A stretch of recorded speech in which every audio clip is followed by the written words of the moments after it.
பொதுவாகவே எல்லாருக்கும் எதிர்காலத்தை பத்தின பயம் இருக்கிறது. அல்லேலூயா. ஆனால் தேவ பிள்ளைகளுக்கு, இயேசு கிறிஸ்துவை விசுவாசிக்கிறவர்களுக்கு, இயேசு கிறிஸ்துவை நேசிக்கிறவர்களுக்கு அந்த பயம் இருக்கக்கூடாது. அல்லேலூயா. ஒரு 2 நாள் முன்னாடி எனக்கு ஒரு பயம் வந்துருச்சு. அன்னைக்கு ஆண்டவர் சொன்ன வார்த்தை, நீங்க 2 நாளாகமம் கடைசி வசனத்தை பார்த்தீங்கனாலுமே, இல்லை எரேமியால கடைசி வசனத்தை பார்த்தீங்கனாலுமே சேமா தான் முடியும்.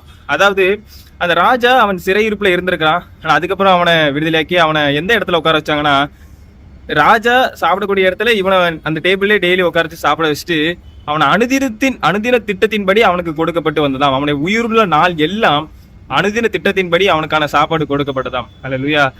அப்போ கொஞ்சம் யோசிச்சு பார்த்தேன், நாளைக்குள்ள திட்டத்தை இன்னைக்கு அவனுக்கு சொல்ல மாட்டாங்க இல்லையா? அல்லேலூயா.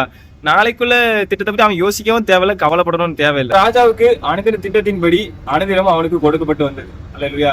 அதே போல இன்னைக்கும் நம்ம லைஃப்லயும் நாளைக்கு என்ன கிடைக்க போகுது, நாளைக்கு என்ன நடக்கும் அப்படிங்கிற பயத்தை விட்டு இயேசு சொல்கிறார், நாளைக்காக கவலைப்படாதீர்கள், காட்டு புஷ்பங்களை பாருங்கள், அது எப்படி வளருகிறது என்பதை பாருங்கள், இது காகங்களை பாருங்கள், பறவைகளை பாருங்கள் என்று சொல்லி தருகிறார். அல்லேலூயா. அதனால நாளைக்கான நாள் நாளை குறித்து கவலைப்படும், நீங்கள் நாளை குறித்து கவலைப்படாதீர்கள் என்று அங்கே சொல்லி தருகிறார். அல்லேலூயா.